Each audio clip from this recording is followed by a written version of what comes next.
Baik. Nah, bicara soal pemilih cerdas ini, mungkin ke Pak PJ dulu lah selaku pimpinan daerah, Pak. Bagaimana ini, Pak? Nanti pemilu di 2024 dan warga Kota Luxmawe kan tentu harus diharapkan menjadi pemilih yang cerdas begitu. Silakan, Pak. Bismillahirrahmanirrahim. Assalamualaikum warahmatullahi wabarakatuh. Waalaikumsalam warahmatullahi wabarakatuh. Selamat pagi untuk hadirin sekalian.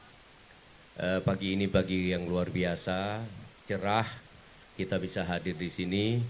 Alhamdulillah kita ucapkan kepada Allah Subhanahu wa taala. Pagi hari ini kita akan berdiskusi sedikit mengenai bagaimana gerakan cerdas memilih. Ini semua yang ada di depan saya sudah 17 tahun ke atas belum ini? Belum, ada yang belum. Nah, tapi nggak apa-apa, untuk pembelajaran nanti 5 tahun berikutnya. Jadi begini, konstitusi kita ya sudah menyatakan bahwa yang namanya negara ini itu dibagi di dalam 3 kekuasaan, yaitu kekuasaan eksekutif, legislatif, dan yudikatif. Ya.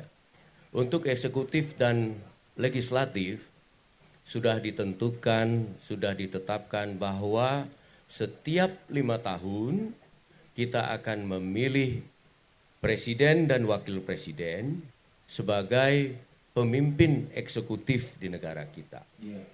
Selanjutnya kita juga memilih anggota DPR RI, kemudian DPD RI ya, sebagai wakil kita yang ada di legislatif. Termasuk juga pada tingkat daerah, kita memilih kepala daerah, apakah itu gubernur, kemudian dengan wakil gubernur, kemudian bupati bersama wakil bupati dan wali kota bersama wakil wali kota. Kemudian juga tentunya kita juga memilih DPRD provinsi, kemudian DPRD kabupaten kota, dan di sini juga dalam waktu yang bersamaan ya pada hadirin sekalian ya, di beberapa daerah juga masih juga melaksanakan pemilihan kepala desa. Tapi terkait dengan 5 tahun ini tentunya adik-adik hadirin yang ada di depan saya ini merupakan kunci kesuksesan penyelenggaraan pemilu setiap 5 tahun sekali untuk memilih pemimpin dan wakil kita. Oleh karena itu,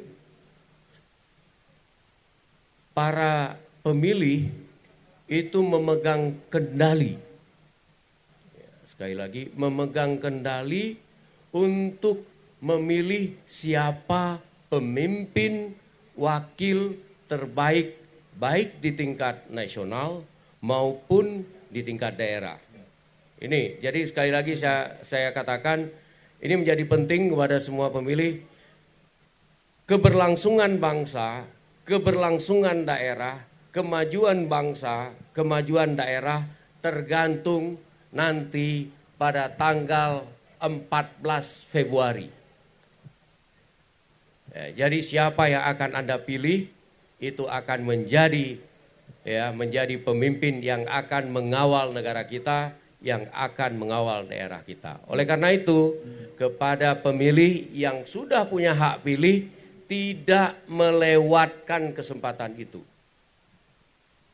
Semua harus hadir di tempat pemungutan suara pada tanggal 14 Februari 2024 yang akan datang. Ya, mulai dari sekarang sudah harus dilihat, sudah harus didengar apa ide, gagasan, arah kebijakan dari calon-calon pemimpin kita ke depan. Calon-calon wakil kita ke depan sehingga kita tidak salah ketika memilih pada tanggal 14 Februari 2024 yang akan datang. Saya pikir itu. Baik, itu sebagai awal dari Pak PJ dari Kota Lok Sumawe, Pak Indra ya. Jadi memang acara hari ini mungkin adik-adik agak kurang fokus ya, karena di depannya ada hadiah sepeda, ada kulkas. Nanti tentang adik-adik juga dapat kupon yang nggak ikut jalan sehat. Ini juga dikasih kupon nanti ya, yang mendengarkan dialog ini. Nah, mungkin pendengar di rumah juga kami informasikan bahwa dialog ini juga kami siarkan di program 1 Radio Republik Indonesia Lok Sumawe, juga program 2 ya. Jadi Jalan Sehat ini kami siarkan langsung dari lokasi Museum Lok Sumawe, dan nanti sambil menunggu peserta yang ikut Jalan Sehat juga kami hadirkan dialog khusus Gerakan Cerdas Memilih bersama pemerintah kota dan juga Panwasli dan juga KIP Kota Lok Sumawe. Nah, spesial juga kolaborasi dengan para pelaku UMKM yang hari ini juga memeriahkan acara ini, yang kebetulan memang di Ahad Festival ya. Pasar kuliner ini ada di setiap hari Minggu gitu ya.